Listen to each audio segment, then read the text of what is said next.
Vamos a estar analizando un poquito lo que significa la conquista territorial o la conquista de nuevos rumbos, y para que nos ayude un poco en esto estamos en comunicación telefónica con Matías Tulio. Él es profesor de geopolítica en las carreras de Historia y Turismo en la Universidad de Salvador. Hola Matías, ¿cómo estás? Lucía Genovesi y Federico Recaño te saludan. ¿Qué tal, Matías? Hola, buenos días, Lucía, Federico, ¿cómo estás? Muy bien, muy bien. Por la invitación. Muy bien, bueno, muchas gracias por atendernos, Matías. La primera pregunta que se me ocurre es, uno a lo largo de la historia se van dando diferentes situaciones de conquistas de imperios, de países, de personas, a otros terrenos, a otros territorios. Y uno me imagino que cuando va a la conquista de otros, porque ese lugar tiene una importancia. En su momento eran accesos a los mares y demás. ¿La importancia de esos terrenos o de esas conquistas fueron cambiando los motivos a lo largo de la historia? Bueno, gran pregunta. Diría que en algunos casos sí, en otros no, ¿no? Depende, siempre hay un contexto, es decir, hay que situarse en el momento específico en el que se dan esos acontecimientos para decir por qué es importante en ese momento y por qué no. Ajá. Es decir, en algún momento el paso interoceánico sigue siendo relevante, pero en algún momento el paso interoceánico, digamos, al sur de Malvinas, ¿no? Sí. Era sumamente importante. Era el único paso interoceánico. Hoy, con el Canal de Panamá, eso ha quedado relegado. Es decir, y tiene una importancia que podríamos decir secundaria, ¿no? Bueno, ¿qué Claro. pasa si el Canal de Panamá queda atascado o ocurre algún evento que impida el paso a través de allí? Bueno, recupera cierta importancia el paso interoceánico sur. Es decir, pero en algún momento uno puede decir, no sé, 1833 era sumamente importante y hasta uno a partir de ahí entiende por qué Gran Bretaña ocupó estas islas. Hoy quizás es más una importancia latente, ¿no? Sí, Claro. sí, exacto. El Canal de Panamá ha desplazado en situaciones.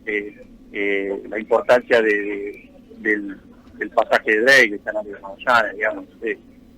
Por ejemplo, lo mismo pasa con el Cuerno de África, es decir, donde está Sudáfrica hoy. En algún momento la circunvalación a través de África es importantísima para llegar a Oriente. Claro. Pero Sí. con la construcción del Canal de Suez, ¿no? La relevancia pasó a estar en esa zona, en el Mar Rojo, en el estrecho de Bab el-Mandeb, digamos, hoy porque el grueso de, digamos, las mercancías que llegan a Europa desde Oriente van por ahí, ya no hacen la circunvalación por África.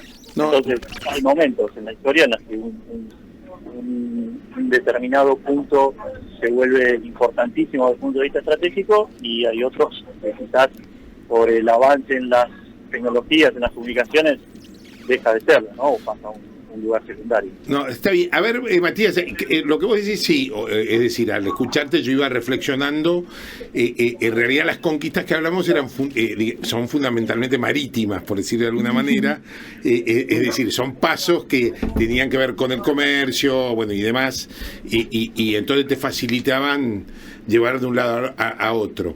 Es decir, yo miraba, digo, si uno mira el mapa de América, por decirlo de alguna manera, vos decías, bueno, España fue el mayor conquistador, pero por supuesto no fue el único, y después vos ves como, bueno, esto que decías de, bueno, Malvinas claramente, pero también uno ve determinadas, en el Caribe, por ejemplo, ve muchas también islas que pertenecieron a Holanda, a Francia, bueno, Inglaterra, por supuesto. En contraposición, es decir, había un lugar estratégico que tenía que ver con lo que había conquistado el otro también, ¿o no? Sí, bueno, efectivamente, digamos, hubo una gran rivalidad entre Gran Bretaña y España, ¿no? En el continente americano. De hecho, Sí.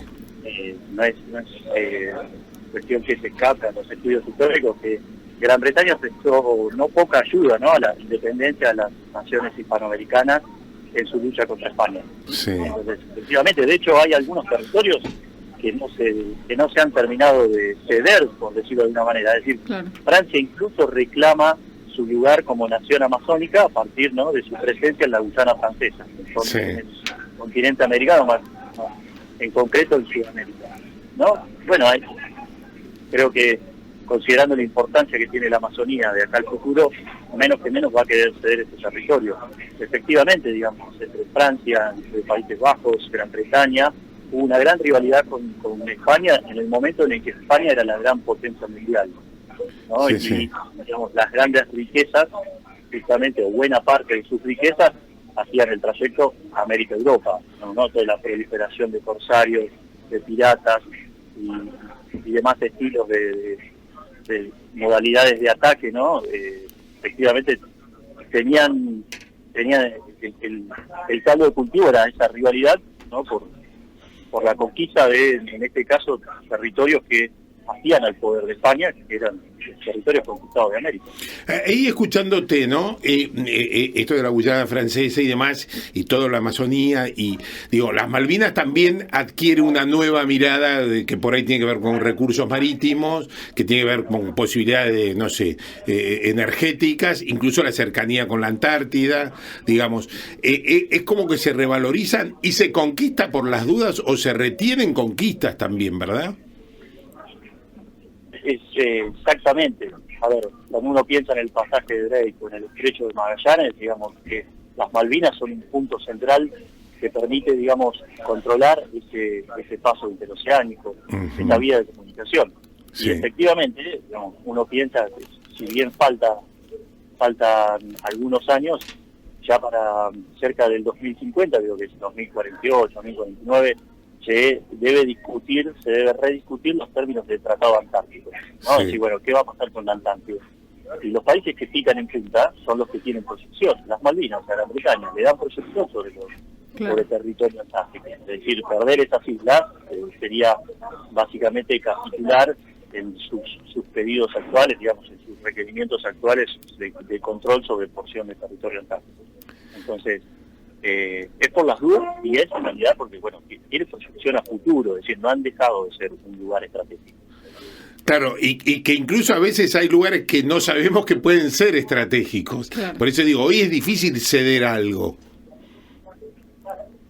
Sí, efectivamente. De hecho, quizás esto es algo que se ha empezado a revertir en los últimos años, pero la cuestión Malvinas aparecía como una cuestión sentimental. Claro. Pero no es realmente solamente una cuestión sentimental.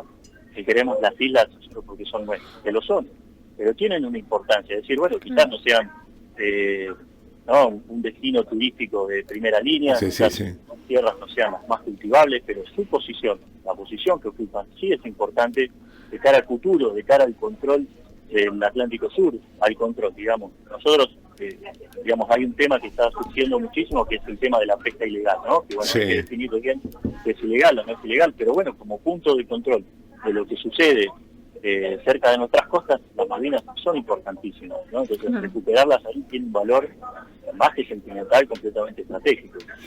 Ajá.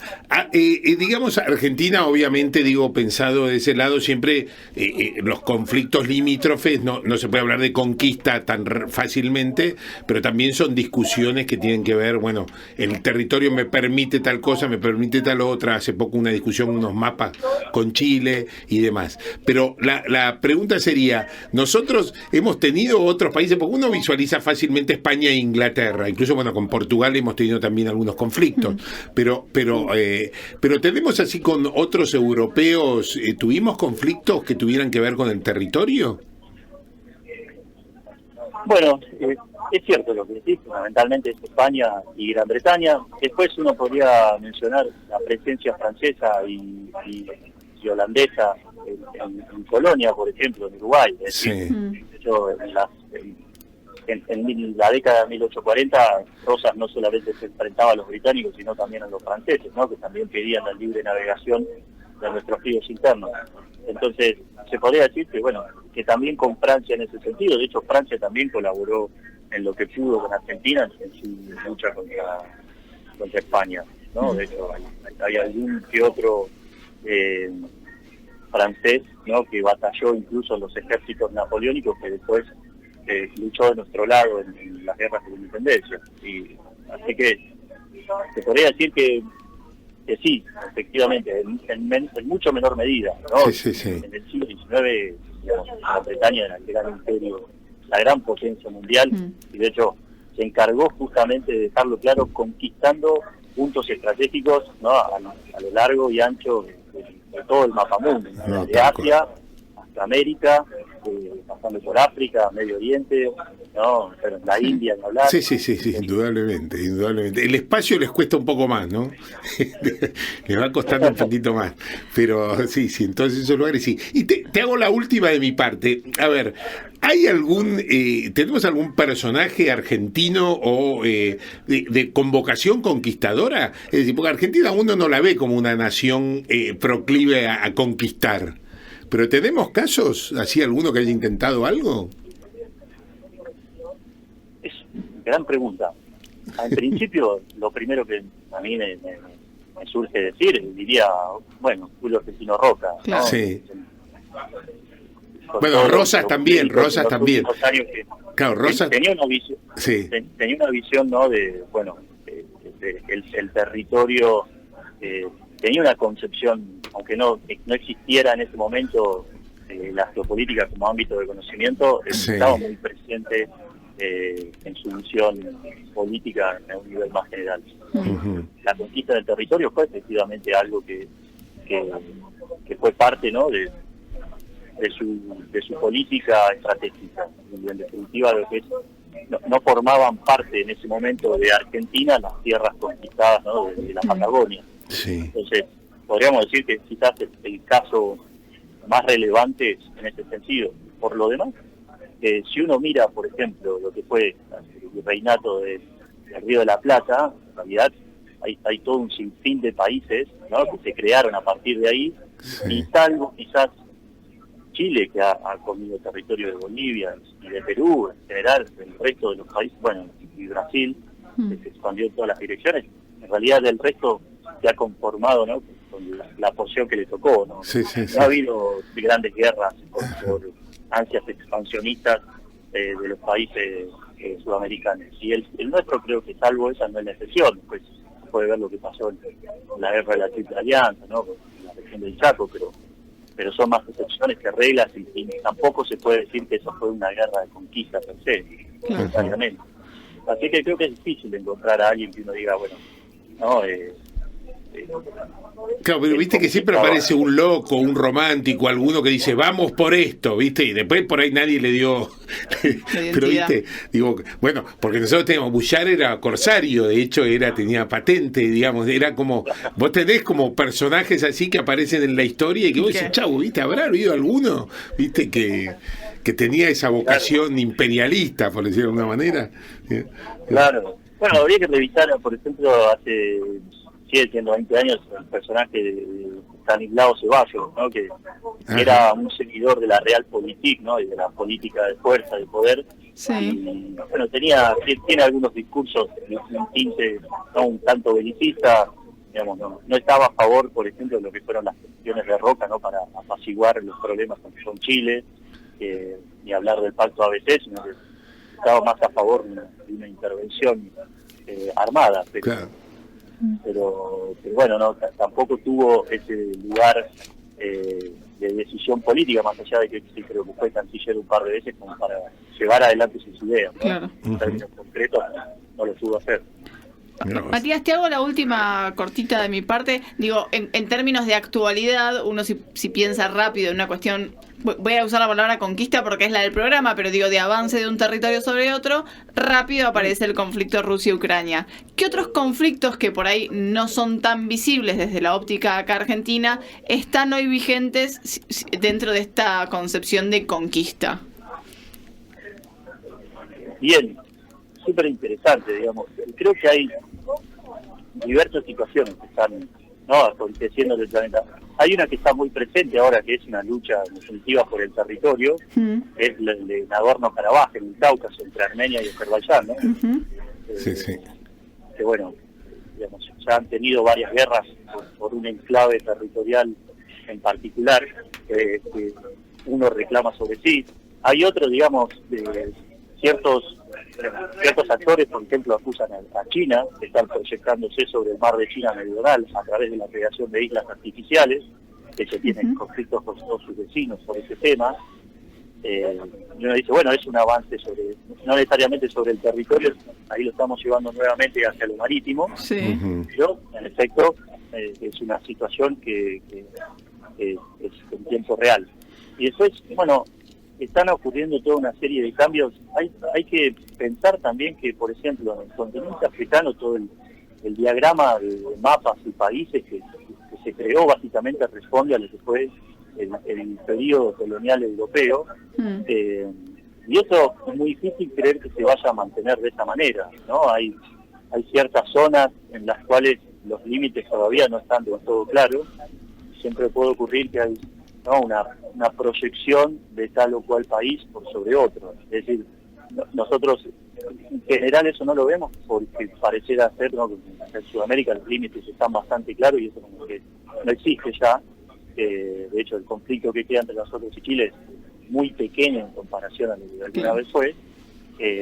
Pero, digamos, en África, en Medio Oriente, ¿no?, muchas de esas líneas, ¿no?, son muy artificiales. Efectivamente hay ahí todavía conflictos que se generan justamente porque, bueno, hay una multiplicidad de etnias que quizás, ¿no?, alguna etnia que está más en consonancia con el país vecino que con el de al lado. Entonces, eso siempre caldo definitivo para la conflictividad regional. Por ahí el de Ucrania es el caso más paradigmático. Sí, incluso distrae otros conflictos que se dan en la misma zona, esto es un poco lo que decías vos, ¿no? A veces estamos mirando esto y en el medio uno invade a otros países más chicos y que se invaden y uno está prestando atención a esto. Te pregunto esto porque me vino a la cabeza el tema de Cataluña, Escocia, etcétera. Digamos, ¿cómo se puede vivir eso? Digamos, porque está pensado como que alguna vez los conquistaron. ¿Cómo, cuál sería la justificación de esas discusiones?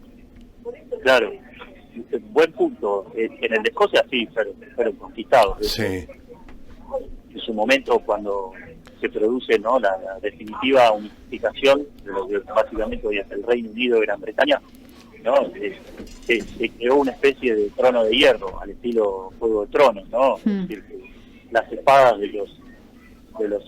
los escoceses, irlandeses del norte, galeses, ¿no?, fueron todos puestas bajo el trono del rey de Inglaterra, que es en definitiva quien siempre manda. Sí. Es decir, eso sí fue a sangre y fuego, se podría decir. En el caso de Cataluña, yo creo que pasa más por la forma en la cual se unificó la península ibérica. Es decir, no había, la unión era formal, pero digamos, cada una de las regiones tenía su independencia. Es decir, cuando uno piensa en la conquista española, en realidad la conquista española estuvo fuertemente, digamos, llevada adelante por Castilla, ¿no? Si uno piensa en Castilla y Aragón, bueno, las fuerzas principalmente eran castellanas, no eran aragonesas, mucho menos catalanas. Es decir, el conflicto viene desde hace ya varios siglos, cada tanto resurge, ¿no? Pero creo que va más por ciertos intentos no sé si siempre independentistas, pero sí de tener un mayor grado de libertad por parte de la región de Cataluña, pero que creo que la semilla está en la forma en la que los reyes católicos unificaron la península, ¿no? Hay una cuestión histórica que es siempre interesante de revisar, pero ahí no hubo necesariamente, podría decir, una conquista. Es decir, en definitiva, fue una alianza matrimonial, ¿no?, entre Isabel de Castilla y Fernando de Aragón. Sí. Después, ¿qué pasó desde ese momento en adelante? Bueno, hay ciertas cuestiones que lo permiten explicar, pero no sé si desde la conquista territorial, como si en el caso de Escocia, ¿no? Está claro. Matías, en breve celebrará otro referéndum. @Geopolítica en Acción, ahí podemos informarnos y tener un poco de noción de esta cuestión geopolítica, un Instagram que, digamos, que entre otras personas lo integrás vos. Sí, exactamente. Yo con, digamos, el jefe de la cátedra, le doy clases, ¿no?, Mauro Lombarda, los dos escribimos ahí, hacemos algunas publicaciones sobre ciertos temas de actualidad, así que sí, digamos, ahí nos expresamos básicamente. Podemos seguirte ahí, entonces. Te agradecemos un montón este rato con nosotros y la dedicación. Muchas gracias. No, por favor. Muchas gracias por la invitación. No, por favor.